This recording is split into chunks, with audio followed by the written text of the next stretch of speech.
It's the Hard Hitting Podcast, covering everything New Britain sports. Now here's Jeff Testanero.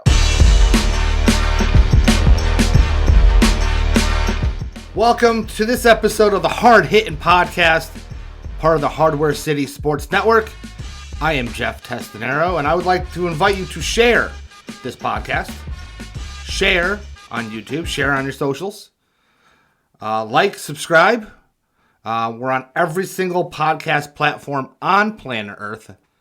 So there's no reason to not listen or subscribe or just kind of follow along. If you're watching on YouTube, I invite you to like, comment, subscribe to the channel. Thank you to those that already have. But we need more. The more the better. Let's get it going. Had a big week so far. We're only about halfway.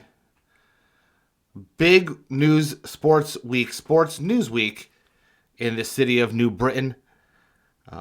Very, very big week in New Britain sports. The Blue Devils, they handled St. Francis last Saturday to increase to 2-1 on the season. We'll discuss that and break down that game, the Blue Devils against St. Francis, and preview the Blue Devils matchup against Merrimack on Saturday. But first, some great news concerning the future of baseball in New Britain.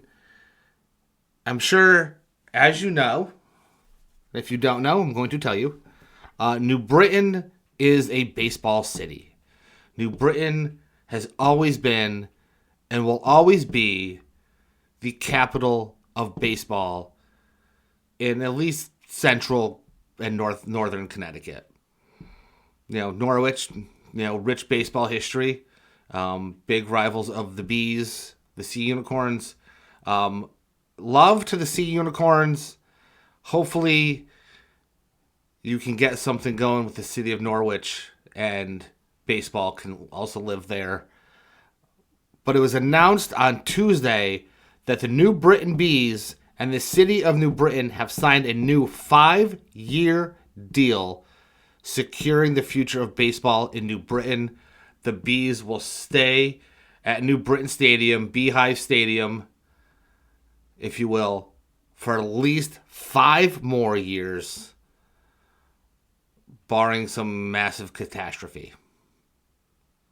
Yeah, never say never. It's the New Englander in me. Never say never. But 5 years signed with the city of New Britain for the Bees, securing the future of New Britain sports, New Britain baseball, for years to come. I am so excited. I'm even wearing my Bees hat. So exciting. New Britain, in case you didn't know, used to be a minor league city, a double-A city. I can remember all the way back to the New Britain Red Sox that played in old Beehive Stadium. The Hive, currently where New Britain High School resides for their baseball team. I remember the New Britain Red Sox, and then it was, the New Britain Rockcats. I remember the Rockcats, Hardware City Rockcats, back to the New Britain Rockcats. Future was real bright. Team was real good under the Minnesota Twins when they were the Twins AA affiliate. Of course, the Rockies came in and took over in the last few years of AA baseball in New Britain. Made a commitment to the city of New Britain and then thumbed their nose at the city of New Britain and built, I gotta say, I'm sorry, that gorgeous ballpark up in Hartford, and moved the Rockcats up to Hartford and became the Yard Goats. Same state, different city. Bees showed up, independent Atlantic League team. Now they're a Futures League team. I have said in previous episodes, and I have said to friends at the ballpark, I was worried. I was worried, just as everybody should have been worried about the future of baseball in New Britain. of the Bees' future in New Britain. The advertisers on the outfield wall have basically become non-existent. The beer gardens selection has become basically non-existent. It's still standing. The ballpark is still standing. The crowds have been getting a little smaller, but not much. The merch shop has almost basically become non-existent. So get some new merch, please. I want a new Beast jersey. Thank you. Please and thank you. I appreciate that.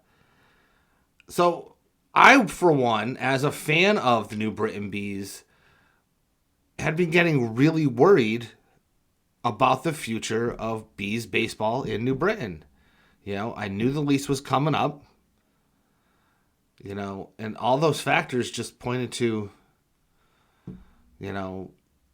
will there be some sort of baseball team in New Britain Stadium? And the answer is yes. The answer is yes. A fresh lease agreement between the New Britain Bees and the city of New Britain. Strong signal that professional or high-level amateur collegiate summer baseball will remain part of the city's sports landscape for the next few years. Some main takeaways, from the deal, the home is secured. Multi-year lease locks the New Britain Stadium and the Bees, ensuring the team won't need to relocate or suspend operations. Thank goodness. Maybe now this will lead to more sponsors because we have more of a comfortable cushion now. Hopefully this will drive season ticket sales. I would love to see more of you out at the ballpark, not just for playoff games, regular season games. Job security for the office and the staff. They can now plan long term, knowing that the franchise of the Bees will stay put. Just good, wholesome, consistent family summer entertainment for the area. Residents can count on affordable, family-friendly baseball nights, community events each season. Now maybe more businesses and more in the area, not just New Britain, but Newington, Berlin can get on board with the Bees, help kind of boost the economy. I mean, there ain't much. I know the Burger King's always hopping. If you go over the highway into Berlin, there's a Burger King that my son and I always go to after games. Good times. Summer intern jobs are guaranteed for the college kids that run everything. Seasonal jobs at the stadium remain available. It's just good all around. I mean, tickets $9, between $7 and $9 at the box office. They were free. They let people in for free to the playoff games and the championship games against Norwich. I mean, that's pretty rad. The lease renewals, it includes a commitment. It's a commitment by the city and the team for the future. Not quite sure about stadium upkeep and improvements. Maybe some new seating. Maybe we can fix that video board out in the outfield, instead of having it just off. Maybe now the team with the new 5-year deal can, look for more local investments to keep, upkeep for the park, keep the park attractive, host a little more special events beyond Bees games, concerts, high school championships, put New Britain versus Berlin in there for baseball. Here we go. Maybe some exhibition games for the goats. Why not? Just something beyond baseball. Keep it floating. There's a lot of development opportunities. Maintains a strong, helps grow and maintain a strong local fan base. Need a little help on the maintenance of and maintaining on the facility. But I know that, both my sons go to a baseball camp every summer, hosted by the Bees, put on by the Bees players in the stadium. And now I know for at least the next few years they can keep going to those. Helps keep New Britain on the radar for maybe other baseball ventures, college tournaments, minor league exhibitions, and it's hard to compete with Duncan Park and what AA ballparks are supposed to look like, but maybe a single A team can come into New Britain. Why not? Maybe we can grow this thing. The city has to have a willingness, to further promote the team, but a 5-year deal shows the city's willingness to sign a multi-year lease and demonstrate its commitment to baseball as the main family activity in the city of New Britain. This is a wonderful, wonderful thing, and if you can't tell by the sound of my voice, I am really happy that this is going on. I love baseball. I love the game of baseball. I love going to baseball games. I love, the crack of the bat, and you're sitting in the crowd, whether it's afternoons. I prefer nighttime games because it's really hot in the summer. But sitting there and the sun's going down, you're hanging out, drinking a beer, watching some ball, eating a dog. For me personally, there's nothing more relaxing than chilling at the ballpark, got the fam with me, and I'm watching a game of baseball. Baseball is a beautiful, beautiful game. And it is wonderful that New Britain gets to keep that tradition alive. Bottom line is, the new lease doesn't just keep the Bees on the field, it keeps baseball firmly woven into the fabric of New Britain's identity, sustains local economic benefits and possible growth, lays the groundwork for potential future growth of the sport in New Britain. Because New Britain is the baseball capital of this state. Yeah, I said it, Norwich. I'm sorry. Speaking of that, Norwich, make your commitment to the Sea Unicorns now, please. Just get it done. Just get it done. Bees Sea Unicorns games are exciting. I was so stoked when the Bees went to the finals of the Futures League and they were playing Norwich, now the two-time defending champions, local in-state rivals. I haven't made it down to Norwich for a Bees Unicorns game, so sign that lease with the Unicorns so I can go down there and watch the Bees play. Wonderful. This is just wonderful. Very, very excited. Baseball is alive and well in the city of New Britain. 5-year deal for the Bees, keeping them in New Britain Stadium. With that, don't forget to like, share, subscribe to both the podcast and the HCSN YouTube channel. We're also on Facebook, so follow us there. So go get that done.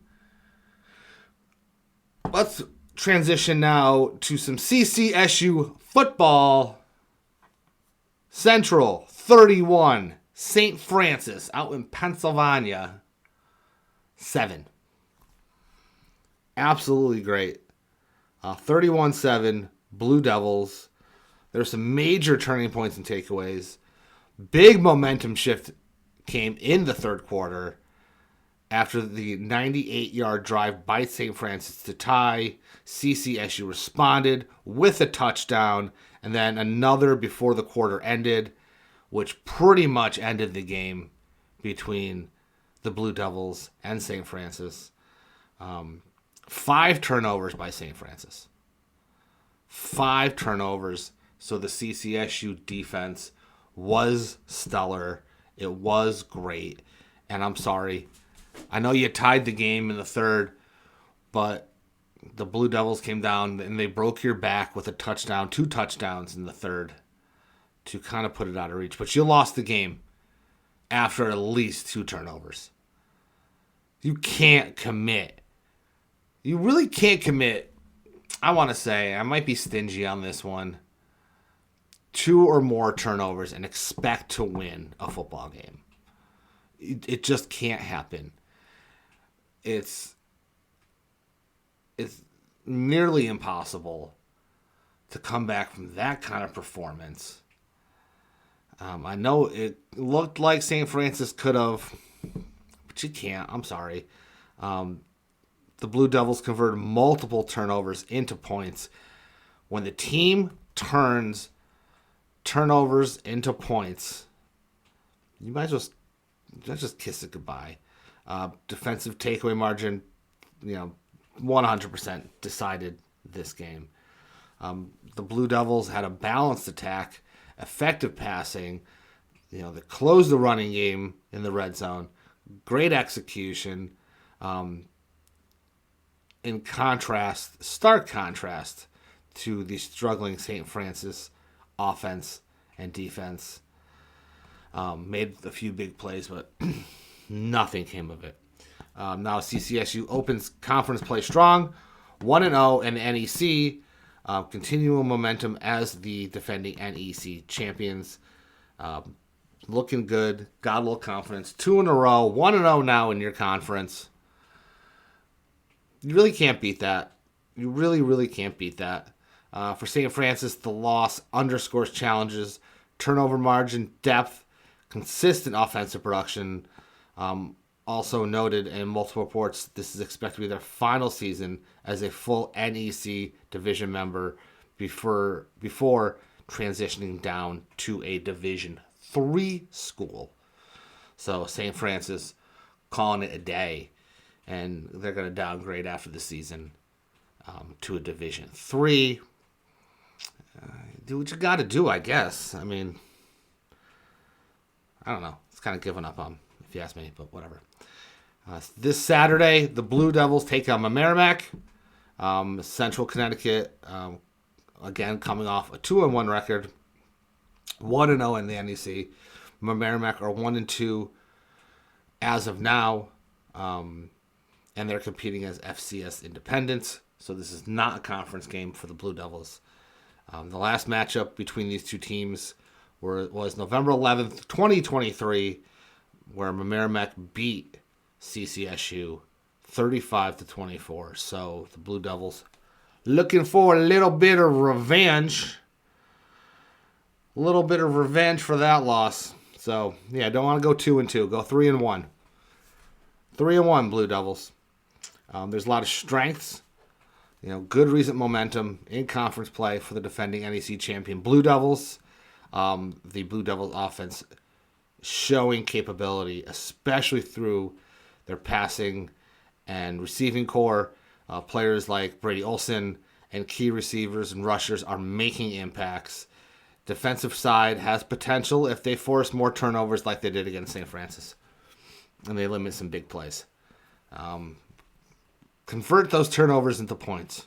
Just do it.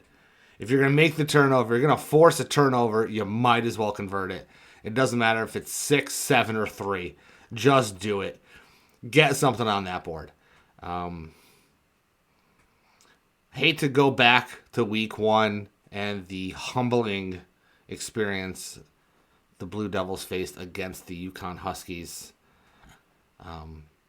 But they floated back. They came back in. They're playing good. 1-0 in the NEC. It seems that the Blue Devils have tweaked some of those defensive issues that popped up against the Huskies. But only consistency will show that. Only time will tell. Need some consistency.